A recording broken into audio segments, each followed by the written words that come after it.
আলানুকে বললেন, আমার প্রাণের স্বামী, আপনাকে একটা কথা জিজ্ঞাসা করি, কেউ যদি আপনার কাছে কোনো আমানত রাখে তাহলে আমানত ফেরা দেয় উত্তম নাকি আমানত আটকাইয়া রাখা উত্তম?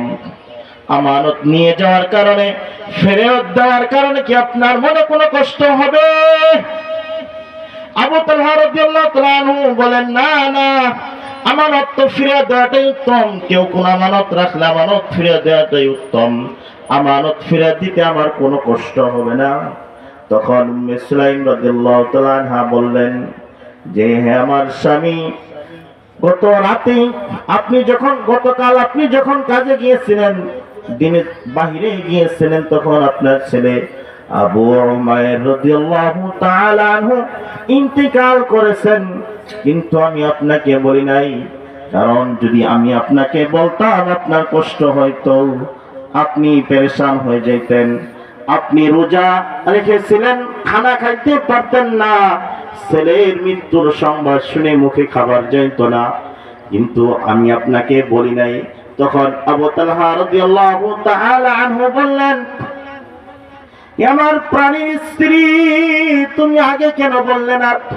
তখন আবু তালহা রাদিয়াল্লাহু তাআলা আনহু আল্লাহ রাসূল সাল্লাল্লাহু আলাইহি ওয়াসাল্লামের কাছে গেলেন, গিয়ে এই ঘটনা বর্ণনা করলেন। তখন রাসূলুল্লাহ সাল্লাল্লাহু আলাইহি ওয়াসাল্লাম বললেন, হতে পারে এই রাত্রে যে তোমাদের মিলন হয়েছে এর মধ্যে আল্লাহ তাআলা সুসন্তান দান করবে। এখন বুঝার বিষয় হলো, আমার মা বোনেরা, আপনারাও স্ত্রী। আবু তালহা রাদিয়াল্লাহু তাআলা আনহুর স্ত্রী উম্মে সুলাইম স্ত্রী, উনি কেমন স্ত্রী ছিলেন? স্বামীকে সন্তান মারা গেছে খবরটুকু তিনি দেন নাই। কেন দেন নাই? স্বামী যদি ওই জায়গায় থাকতে শুনে তাহলে কি হবে? স্বামীর কষ্ট হবে।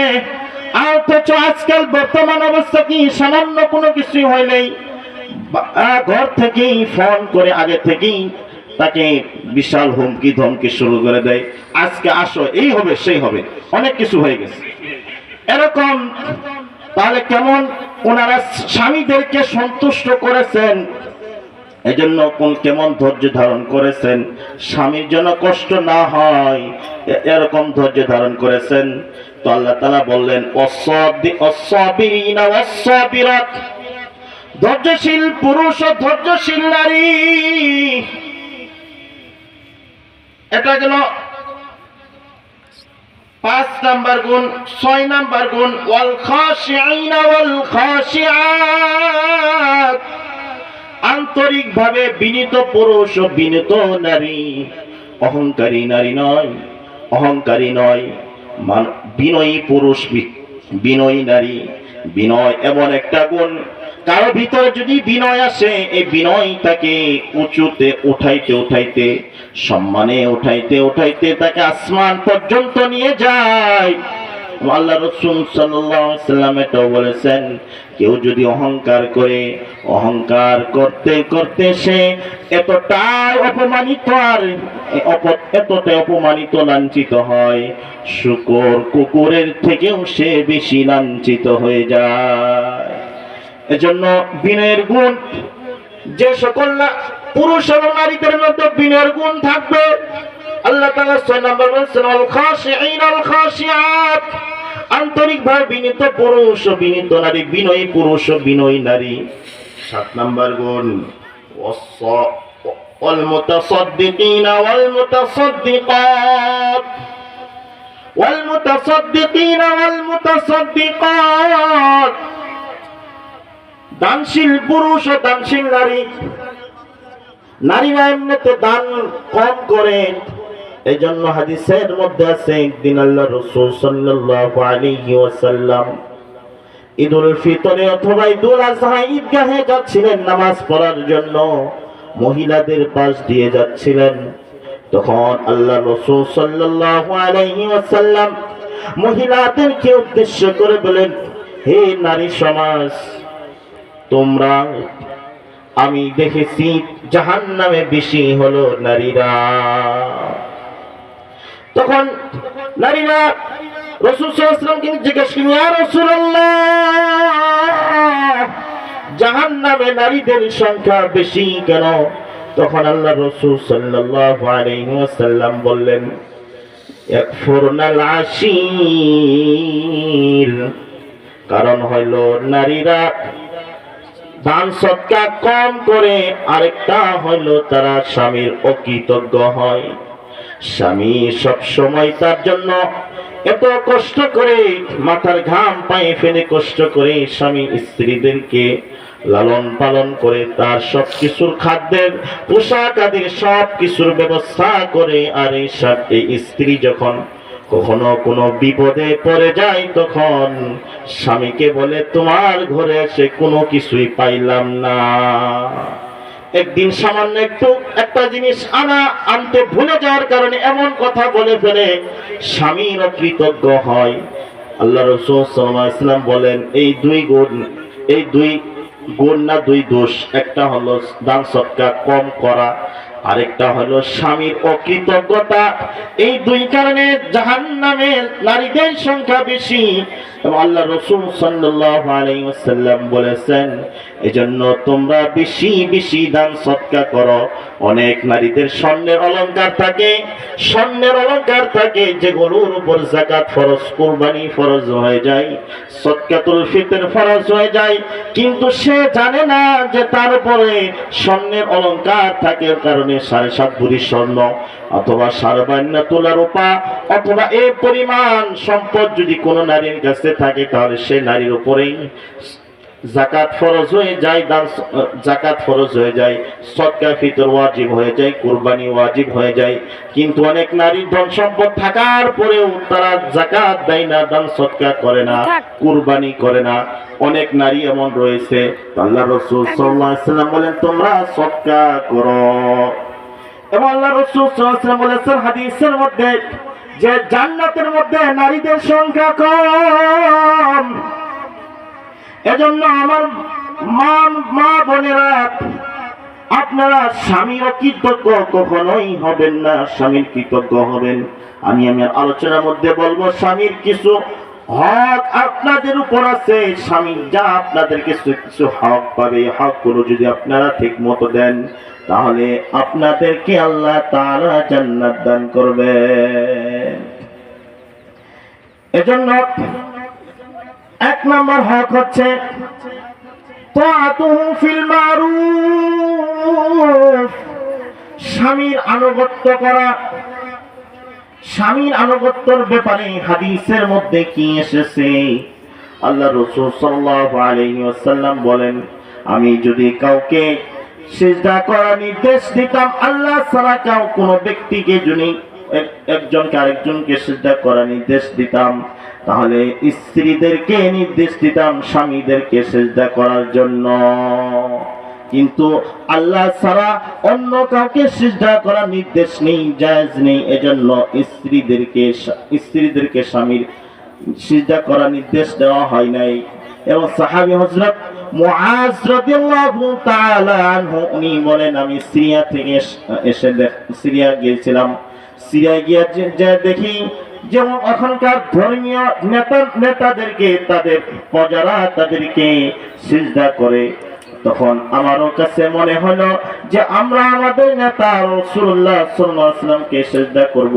তখন আমি সিজদা করতে চাইলাম, আল্লাহ রাসূল সাল্লাল্লাহু আলাইহি ওয়াসাল্লাম নিষেধ করলেন, না না, তোমরা আমাকে সিজদা করবে না। কারণ যদি আমি কাউকে সিজদা করার নির্দেশ দিতাম, আল্লাহ ব্যতীত অন্য কাউকে সিজদা করার নির্দেশ দিতাম, তাহলে নারীদেরকে নির্দেশ দিতাম স্বামীকে সিজদা করার জন্য। এজন্য স্বামীর আনুগত্য করা নারীদের জন্য ফরজ। 2 নাম্বার আরেকটা হাদিস আছে স্বামীর আনুগত্যের ব্যাপারে, ইযা সাল্লাতিল মারআতু খামসাহা ওয়া সামাত শাহরাহা ওয়া হাফিজাত ফারজাহা ওয়া তাআত যাওজাহা কিলা লাহা দুখুলিল জান্নাতা মিন আইয়ি আবওয়াবিল জান্নাতি শিইতি। আল্লাহ রাসূল সাল্লাল্লাহু আলাইহি ওয়াসাল্লাম বলেন, কোন নারীর মধ্যে যদি 4টি গুণ থাকে, এই 4 গুণের কারণে আল্লাহ তাআলা তাকে সোজা জান্নাত দান করবেন। এমনকি জান্নাতের 8 দরজা তার জন্য খোলা থাকবে। যে দরজা দিয়ে মনে চাই সেই দরজা দিয়ে জান্নাতে প্রবেশ করতে পারবে। যে নারীর মধ্যে 4টি গুণ থাকবে। 1 নাম্বার গুণ হলো আল মারআতু ইযা সাল্লাতিল মারআতু খামসাহা। নারী যখন 5 ওয়াক্ত নামাজ আদায় করবে, আউয়াল ওয়াক্তে 5 ওয়াক্ত নামাজ পড়বে। নারীরা নামাজের ব্যাপারে বেশি উদাসীন, বেশি গাফেল থাকে। সংসারের সব কাজ শেষ করে যখন নামাজের ওয়াক্ত শেষ হয় তখন নামাজের জন্য যায়। এজন্য আমার মা বোনেরা আজ থেকে শপথ নিয়ে যান, 5 ওয়াক্ত নামাজ আপনি সময় মতো আদায় করবেন। সব নামাজগুলো আপনি সময় মতো আদায় করবেন। প্রয়োজনে সংসারের কাজ নামাজ শেষ করার পরে করবেন। সংসারের কাজের জন্য আপনি নামাজকে কাজা করবেন না। আদর্শ নারীদের এটা গুণ না নামাজকে কাজা করা, নামাজ না পড়া। আল্লাহ রাসূল বলেন 1 নাম্বার গুণ, যখন নামাজের সময় হয় নামাজ আদায় করে, আল মারআতু ইযা সাল্লাতিল মারআতু খামসাহা, 5 ওয়াক্ত নামাজ পড়বে। 2 নাম্বার ওয়া সামাত শাহরাহা, রমজান মাস আসলে রমজানের রোজা রাখবে। নারীদের দ্বিতীয় গুণ। 3 নাম্বার গুণ হাফিজাত ফারজাহা, লজ্জাস্থান হেফাজত করবে, অর্থাৎ পর্দা করবে, নিজেকে পরপুরুষ থেকে বাঁচায় রাখবে। পরপুরুষ থেকে বাঁচানোর ব্যাপারে একটি ঘটনা রয়েছে। একদিন আল্লাহ রাসূল সাল্লাল্লাহু আলাইহি ওয়াসাল্লাম মসজিদে নববীতে বসেছিলেন। এমন সময় সাহাবীদেরকে প্রশ্ন করলেন যে জমিনের মধ্যে নারীদের মধ্যে সবচেয়ে শ্রেষ্ঠ গুণ কোনটি? তখন হযরত আলী রাদিয়াল্লাহু তাআলা আনহু দৌড়ে গিয়ে মা ফাতেমা রাদিয়াল্লাহু তাআলা আনহার ঘরে গেলেন, গিয়ে সালাম দিলেন। দেখেন স্ত্রী স্বামীকে সালাম দিচ্ছে, স্বামী স্ত্রীকে সালাম দিচ্ছে। এখন স্বামীরাও সালাম দেয় না, স্ত্রীরাও সালাম দেয় না। যখন ফোনে কথা বলে তখন আমাদের অভ্যাস হয়ে গেছে হ্যালো বলা, সালাম আমাদের মুখ দিয়ে আসে না। স্বামী স্ত্রীকেও সালাম দেয় না, স্ত্রী স্বামীকেও সালাম দেয় না। সালাম মানে কি? শান্তির দোয়া। শান্তির দোয়া তো আপনি যাকে বেশি ভালোবাসেন সেই তো শান্তির দোয়া পাওয়ার উপযুক্ত বেশি।